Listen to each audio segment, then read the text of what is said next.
MHO Talk Show.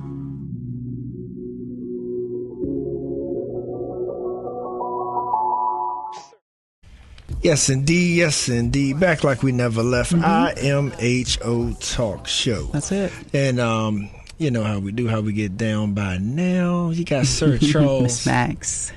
Right in the booth in the building. And tell a friend for this section of the show as well. We know we're gonna keep bringing the actual factuals to you good people. And I'm glad to have with us right now recurring guests, and she brought along a new friend, but someone I'm familiar with, good brother in the community. I'm glad to finally introduce on these airwaves as well.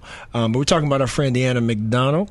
Deanna, great to see you once again. Thank you for having me. Welcome. You know, and she has brought along as well her pastor of the First Baptist Church over on Main Street, none other than Pastor Dr. Arthur Long. Dr. Long, thank you for joining us, sir. Thanks for having me. Thank you. Pleasure to be here. Yes, indeed. And, you know, whenever Deanna is with us, you know, there is something that the community definitely needs to know. Somebody need to come out to, something that's going to help them. And so, Deanna, I'm going to let you kind of kick it off because I know there's some particular talking points that we have. And again, you're with your pastor today because I know one side of it is how the black church gets involved in activism and in community issues, right? How it should not play a back seat, right? But then you as well as yourself being a community coordinator and whatnot, in Fifeville neighborhood as it pertains to development and all those things, and so have you. So the way that we kind of mesh these conversations together, I'm very excited about. So, you know, let the folks know in particular what brings you two here together today. Yeah, as I said, thank you all for having me. This platform is definitely one that reaches our community, specifically the black community. And so for me, as you know, I am a community health advocate. My company, R& Heart Work, does a lot of work in community. Most of that is volunteer work within our community. And most of what I do centers around advocacy and education. My pastor is familiar with my people perish for lack of knowledge. And so most of the lanes that I find myself really wanting to be in is to educate and empower our people to make informed decisions. And so I came to this specific work that I'm here and passionate about, which is the grocery store effort at 501 Cherry Avenue, which is set to be, you know, redeveloped, the former Estes IGA. And as a part of the community benefits agreement, there's supposed to be a grocery store there. And the developer has a commitment through the proffer statement that will hold a space for a grocery store until the certificate of occupancy. So that's until there's one certificate of occupancy at the space. And so for the last 3 years, I have been working diligently with community members to come to learn about the project, to learn about, you know, the importance of why is food insecurity, you know, a significant challenge in our community, and how can we get to have a grocery store in that space. And so when I came to the project, for those who might not be aware, it was because the developer had not located a grocery operator, right? So there needs to be a grocery operator to take on the space. And so through the community engagement that my company did in collaboration with the Fifeville Neighborhood Association, out of that came community action, and a co-op steering committee was formed. And that was all volunteers, community members coming together to form a steering committee to bring a community-owned grocery store to Charlottesville.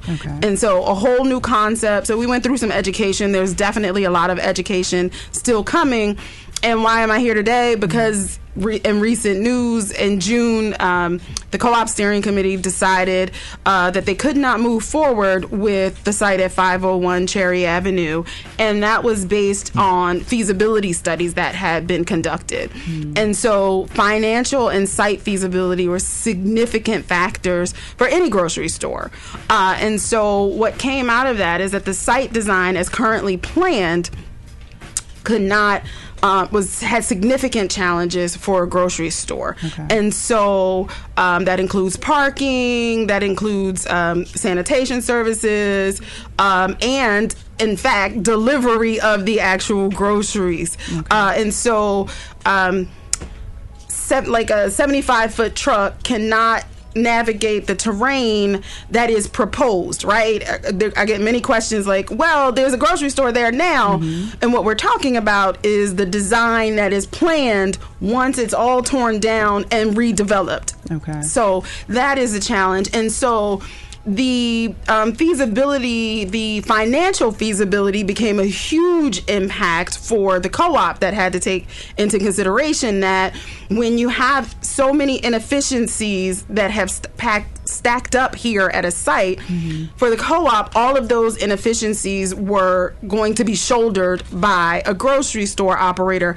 And as we know, grocery stores already have a really thin profit margin. And so for me, the point is to educate our community, because it's not, a matter of, oh, there's too much going on at the site. You got housing, you got the youth MRC, and the grocery store, you guys bit off more than you can chew. That's actually not how we got here. Really is steeped in making sure that the design is appropriate from the beginning. Okay. There was no operator slated at the beginning, which is why we did this. And so once the operator was designated, then the ideal pathway would be that the operator and the developer would be able to work on the design to make sure that all of the parts could come together and be sustainable on the site. Unfortunately, at this time, it is that the position of the developers that they can't go back, or because it might cost them more money, it might change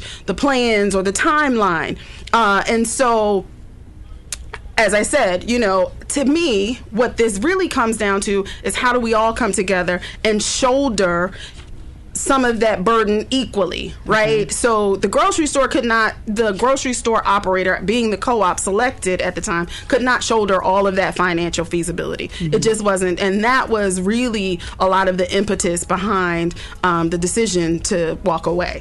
And the reason that I wanted to bring my pastor into this conversation is because I get many conversations like, oh, First Baptist is in it, and well, what's going on with the development in Fifield, because there's a development planned right behind the church right now, the Mark. And so when we talk about development, many of you may have heard me in one of the last city council meetings, is that this is not a one-off. This is really about systemic and structural racism, right? And so, and people often shy away when I say racism. They're like, oh, the race card. Oh, she's talking about black people. Oh, but again, we know. Knowledge and information, right? Knowledge and information. And so systemic racism refers to rules, laws, and habits of society that when everyday rules and these habits, they impact negatively certain racial groups and many others, right? And so that does not mean a specific person. It is the unfairness in a built system of norms that impact schools, education, grocery, development. So this is how it is all acting and openly racist, but built in the system. And so that's really what we need to be talking about, and really my call to action for people.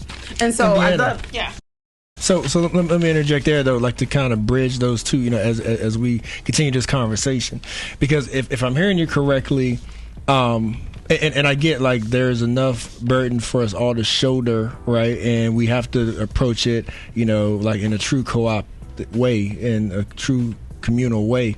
But when I hear you talking about the developer, and even if you don't want to say it, I'll say it. When I hear, because I've heard you explain, I've heard other people explain like what happened, why didn't the food co-op come to fruition, right?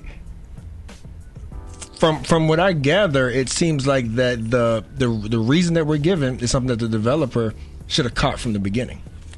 Now, again, you don't got to say it, but that's what I am hearing after all these conversations. And then when you talk about the systematic racism, it just makes me think, is this something that maybe some powers that be somewhere didn't really want to see happen, and kind of they put on this cloak of being a community partner, Max, and then but sometimes there could be some ulterior motives behind the scene. Maybe that's me speaking. That's my humble opinion. But I'm just saying, unfortunately, we have to have checks and balances that we probably otherwise shouldn't have to have if our best interest was in everybody's heart. But because of systematic racism, we know that our best interest isn't in everybody's heart. Yeah, so it's funny that you mention that, and it's funny that you also mention, like, if you won't say it, I will, right? Because this is about really speaking truth to power. And there are times when people are like, oh, you're calling out certain individuals and certain entities, right? And I want to be very clear that I have always said each organization has its own system of priorities, right? The developer's priority is their bottom line, right?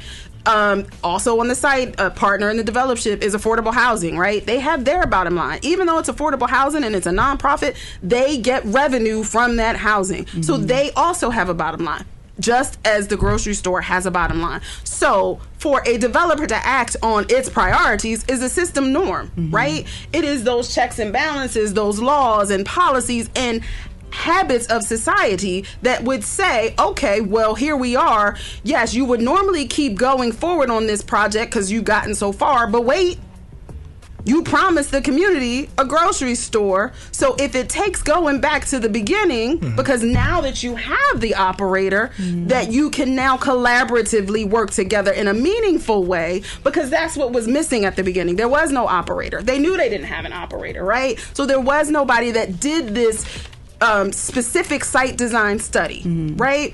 Now, I'm not about assigning blame. I'm about where can we fix the problem.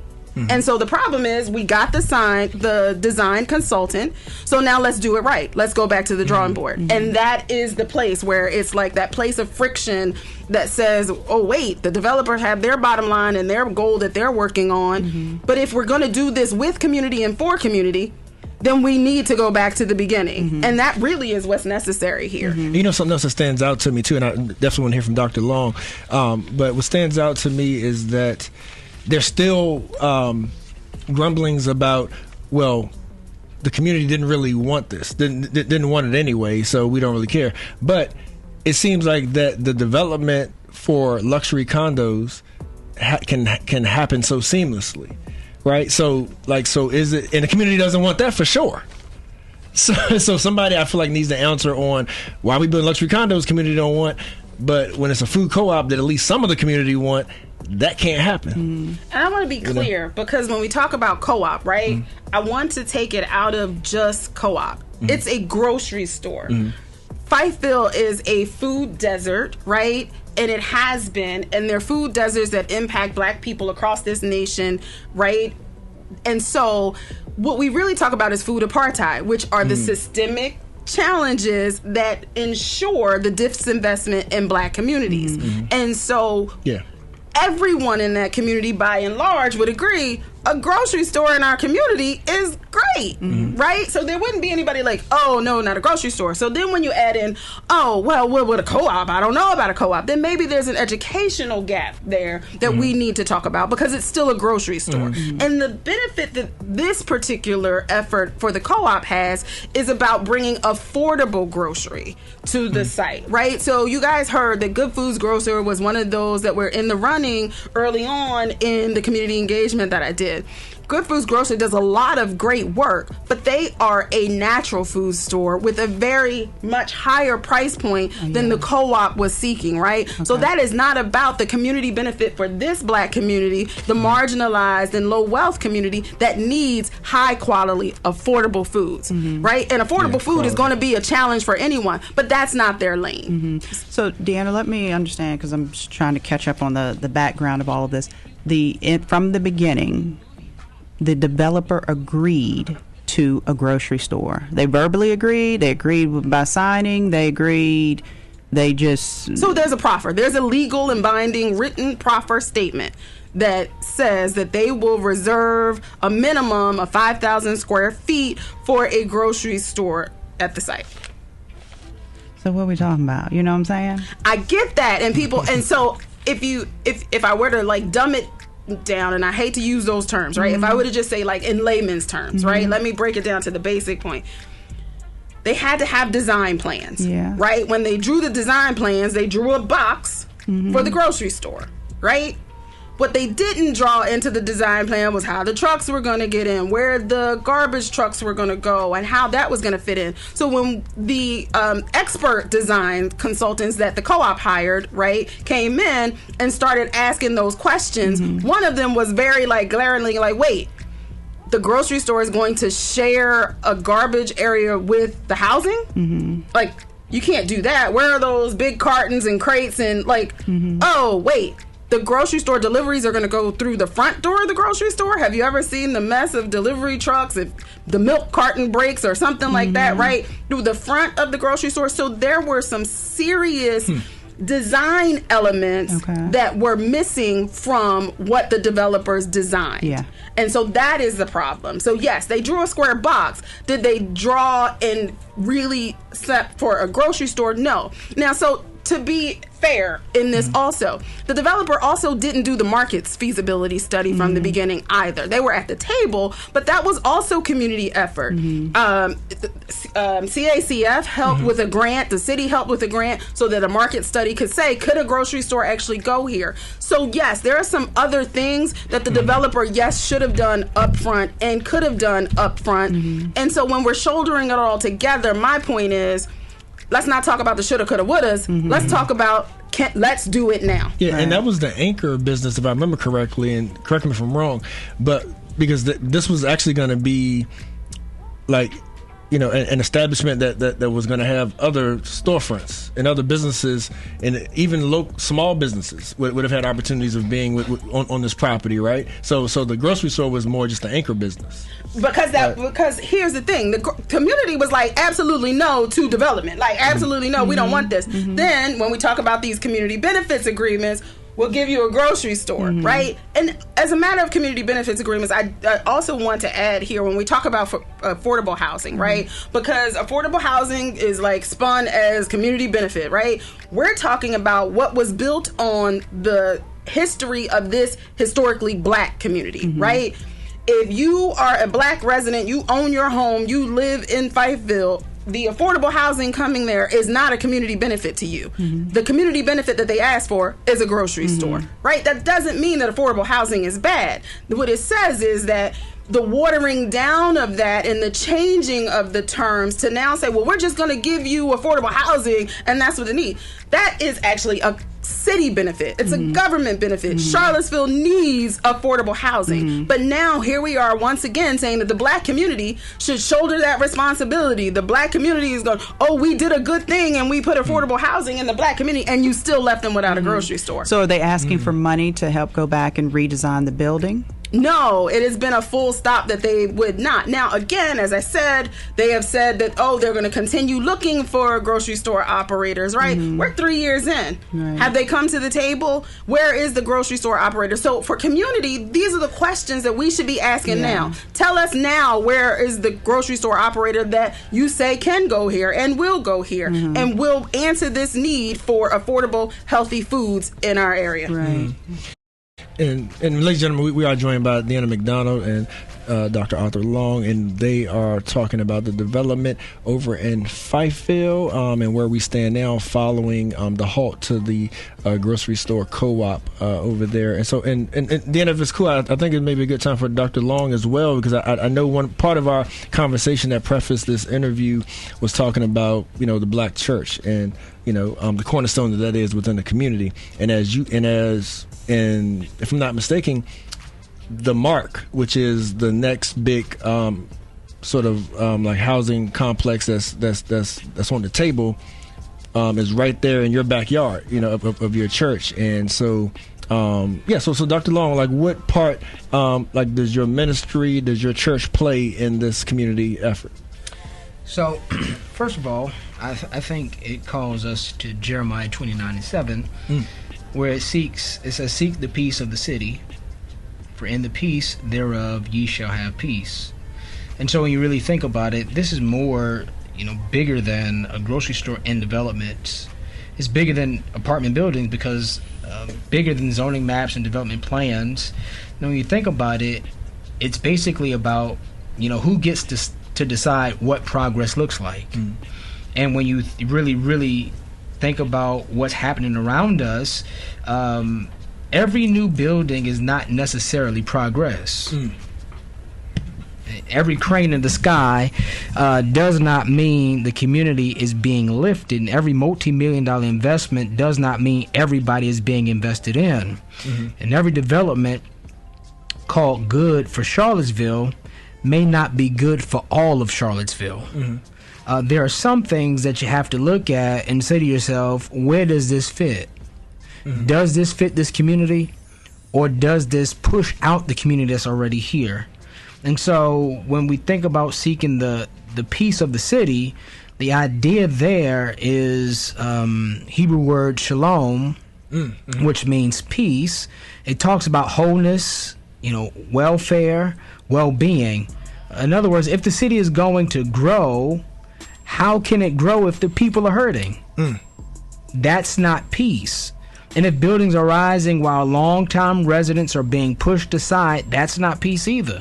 And if property values increase while community voices decrease, that's not even peace. And if we can build expensive housing faster than we can build access to affordable groceries, then we need to ask ourselves, what kind of city are we really building? And I think the truth of the matter is this: some people chase names. They want to, I did this while I was in office, so the next person has to come back and try to do something to outdo me.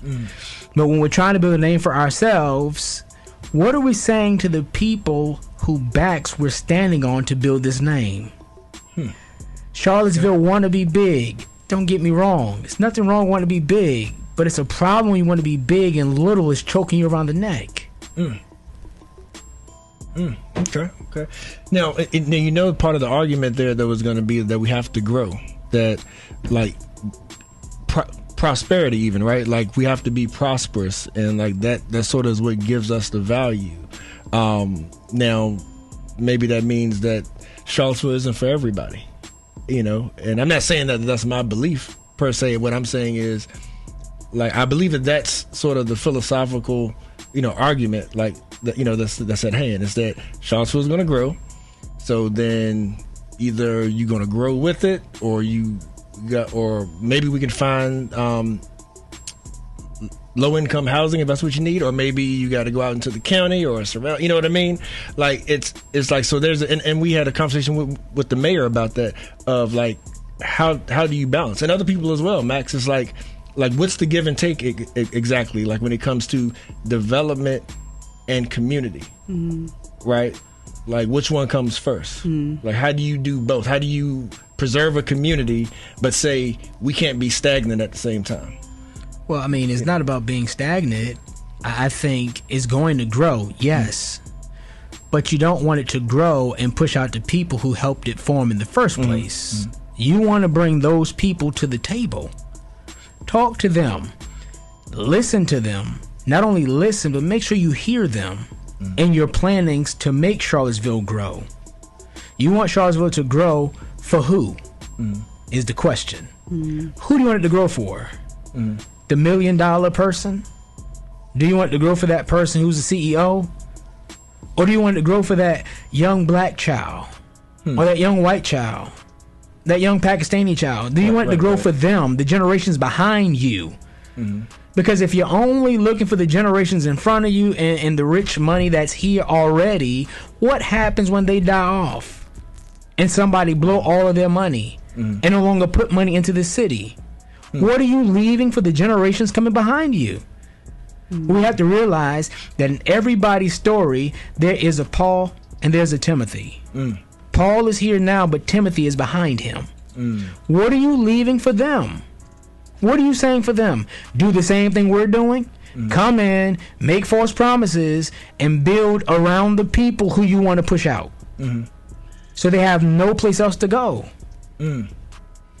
Deanna, my question, though, is that how then, if the developers signed a proffer agreeing to a grocery store, that they can then go back on the terms of that contract and then decide to take that out of, the project itself?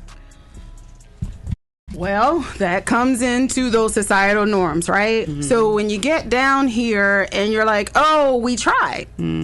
We put our best foot forward." Mm-hmm. There was too much going on at the site, right? There's all these narratives, and I want to be clear: the developer is held to that proffer agreement, right, as long as the powers that be, we're talking about city government, holds them to that agreement, right? So we need to talk about the fact that the city of Charlottesville has given $3.8 million to this development and has shared with the city that it was to ensure the support to make sure that a grocery store went there, right? And so then we need to ask and hold the city accountable. One of the things that I've said is, if a grocery store doesn't come to fruition here, then those funds should not continue to go with this affordable housing. It should be set aside in a budget for the residents to decide what that community benefit then looks like, right? So that is a really important question. So they have to hold it, right? The question is, are we going to ask now, or are we going to ask after the breaking of the ground? Are we going to ask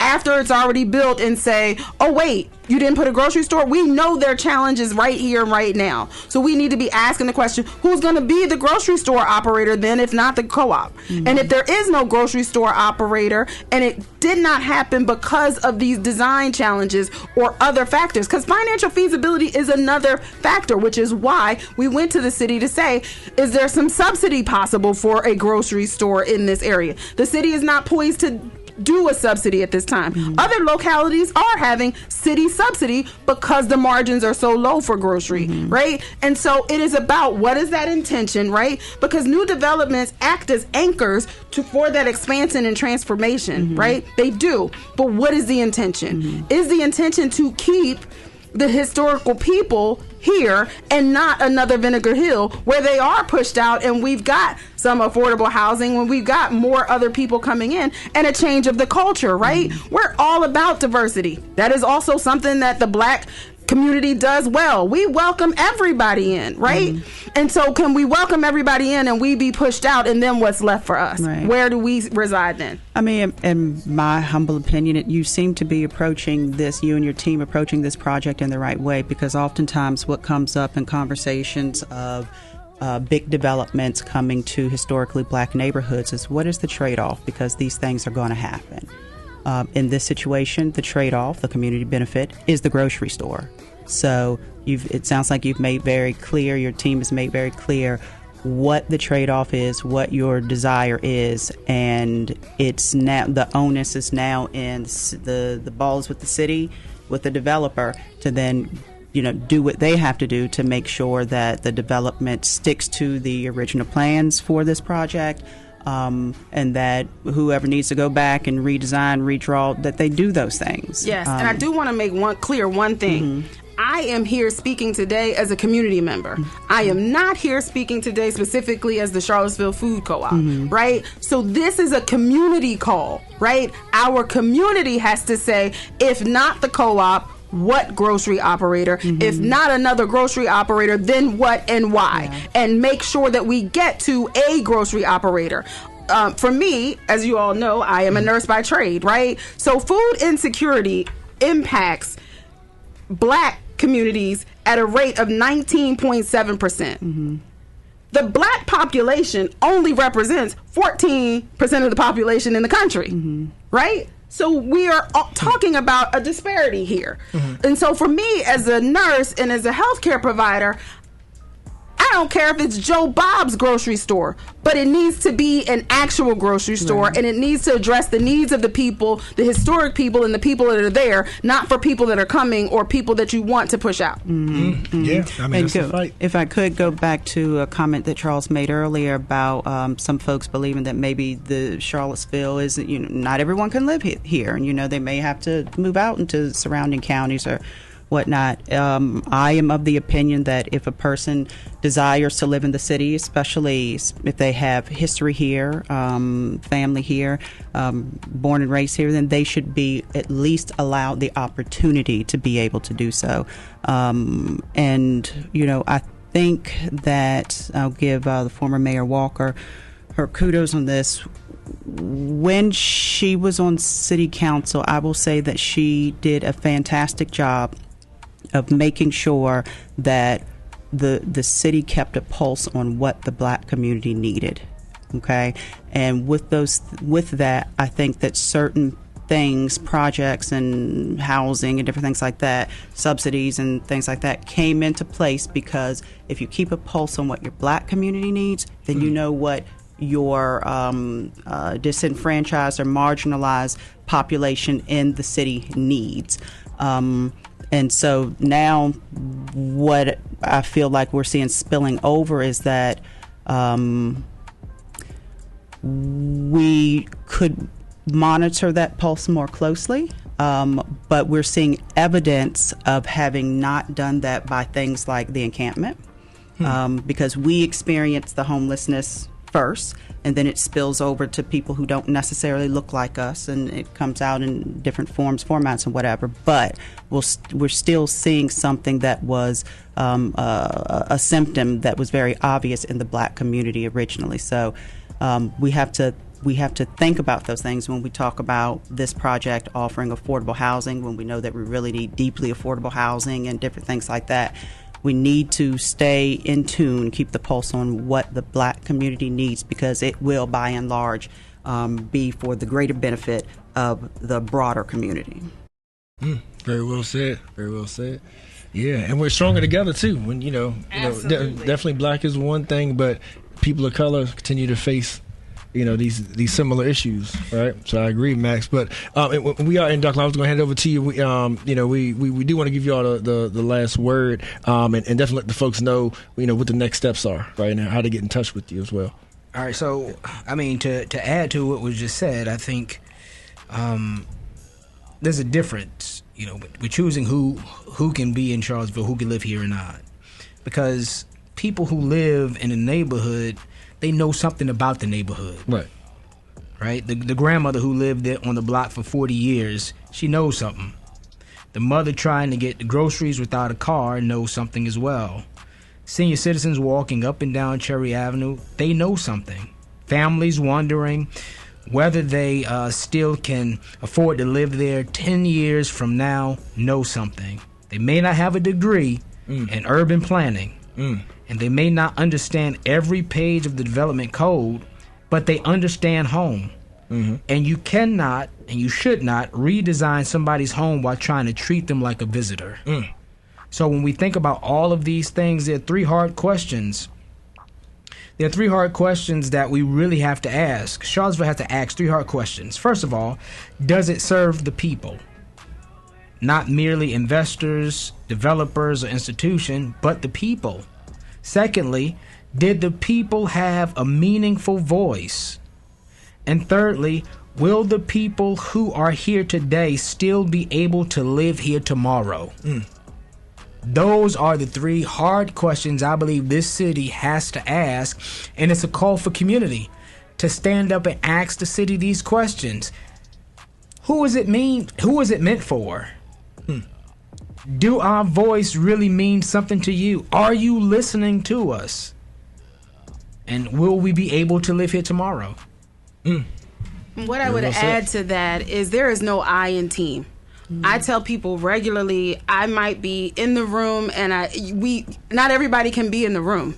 But when I come out of the room, my goal is to educate and empower the rest of our voices to come to the table. We are stronger together. We need this collective bargaining, whether it's the Mark, whether it's 501 Cherry, whether it's the LV Collective. This development that is happening, once the lived environment is built up, you can't go back and change it. It's now a structure.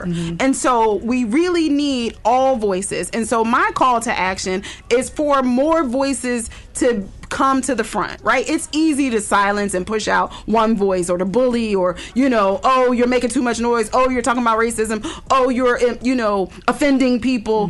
Oh, you're always talking about black people. All of those things, right? But when there are more people and more voices that are saying the same thing, we cannot and we will not be denied.